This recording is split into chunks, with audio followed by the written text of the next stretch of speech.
नमस्कार, मैं त्रिभुवन पार्थ। आज मैं आपके सामने 3 गुणों के ऊपर चर्चा करने जा रहा हूं। प्रत्येक मनुष्य के अंदर 3 गुण पाए जाते हैं और यह गुण बहुत ही आवश्यक है इसको जानना कि इन गुणों का हमारे मन, मस्तिष्क और शरीर पर क्या प्रभाव पड़ता है, हमारे जीवन पर इन तीनों गुणों का क्या प्रभाव पड़ता है।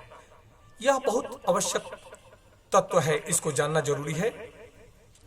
हम प्रत्येक मनुष्य के अंदर 3 गुण पाए जाते हैं। पहला सतोगुण, दूसरा रजोगुण, तीसरा तमोगुण।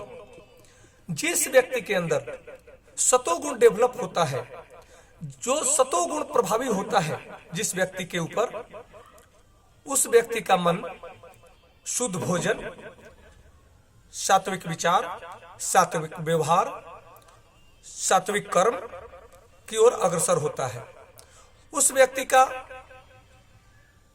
अध्ययन करने में, अध्यात्म की ओर उसका लगन बढ़ता है। वह व्यक्ति प्रत्येक मनुष्य के लिए, प्रत्येक जीव का उन्मूलन कैसे हो, उत्थान कैसे हो, भलाई कैसे हो, उसके विषय में सोचता है। वह व्यक्ति किसी का अहित नहीं सोच सकता। वह व्यक्ति के अंदर सात्विक भाव जगता है, तब वह व्यक्ति स्वयं में और सब में परमात्मा का दर्शन करता है, उस दैवी शक्ति का दर्शन करता है। इसलिए वह सब में अपने को और अपने में सबको पाता है।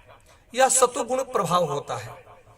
रजोगुण प्रभाव जिस व्यक्ति के अंदर डेवलप होता है, प्रभावशाली होता है, उस व्यक्ति का विचारों में उसका मन हमेशा आकर्षित रहता है सांसारिक वस्तुओं में, सांसारिक सुखों में, अपने मान मर्यादा के चाहत में, यश पाने की चाह में वह हमेशा अग्रसर रहता है। वह व्यक्ति सांसारिक सुखों के प्रति आकर्षित होता है, उसको पाना चाहता है और अपने आप को एक हमेशा दिखावे के तौर पे प्रस्तुत करता है। हाँ, वह व्यक्ति भी कल्याण करता है, समाज का कल्याण करता है। रजोगुण वाले व्यक्ति राजसी ठाट बाट में रहना चाहता है, इसलिए उसमें अहंकार का भी लेस मात्र होता है, जिसके कारण वह कई प्रकार की बीमारियों से ग्रसित होता है। इसलिए रजोगुण भी उचित है, प्रभावशाली है। परंतु तीसरा है तमोगुण। तमोगुण जिस व्यक्ति में प्रभावशाली होता है, वह व्यक्ति आलसी, प्रमादी, वह व्यक्ति अशुद्ध भोजन, निकृष्ट भोजन के प्रति आकर्षित होता है, दूषित विचारों के प्रति आकर्षित होता है। वह ईर्ष्या, द्वेष, छल, कपट में ज्यादा अग्रसर होता है, उसके मन में यही चलता रहता है। नीच कर्म के प्रति आकर्षित होता है, चोरी, झूठ, कपट की ओर वह ज्यादा अग्रसर होता है। वैसे व्यक्ति को, वह व्यक्ति अपना और समाज का, अपने परिवार का भी हित नहीं कर सकता। वह आलसी व्यक्ति उद्यम से हीन होता है। वह आलसी व्यक्ति दूसरों पे आधारित होता है।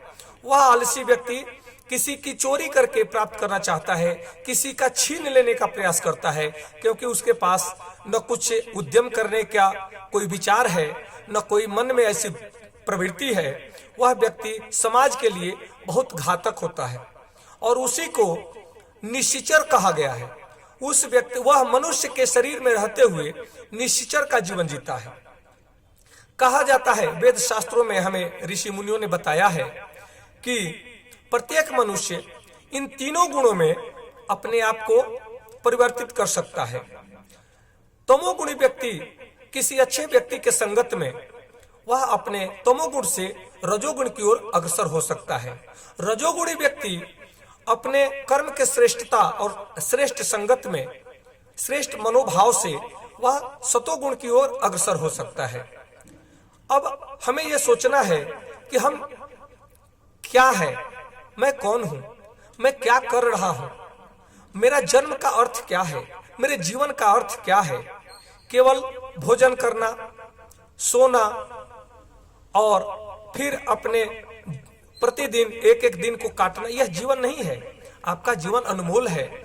आप इस शरीर को प्राप्त किए हैं, आप साकार रूप में प्रकट हुए हैं इस सृष्टि को संवारने के लिए। आप सोचें, आप किधर से आए और कहां जा रहे हैं। कुछ लोग अंधकार से आए और अंधकार की ओर जा रहे हैं, कुछ लोग अंधकार से आए और प्रकाश की ओर जा रहे हैं, कुछ लोग प्रकाश से आए और अंधकार की ओर जा रहे हैं, कुछ लोग प्रकाश से आए और प्रकाश की ओर जा रहे हैं। आप सोचें, आप किस ओर जा रहे हैं। मैं आपसे बार बार निवेदन करता हूं कि अपने मन स्थिति को सोचें कि आपका मन किधर जा रहा है। मन में जो विचार चलता है, मनोभाव ही कर्म रूप में प्रकट होता है। इसलिए आप अपने को बार बार निरेखें, बार बार जांचें, बार बार परखें कि मेरा मन क्या सोच रहा है, मेरा मन कहां जा रहा है। उसको गलत मार्ग पर जाने से रोकें। नमस्कार, धन्यवाद।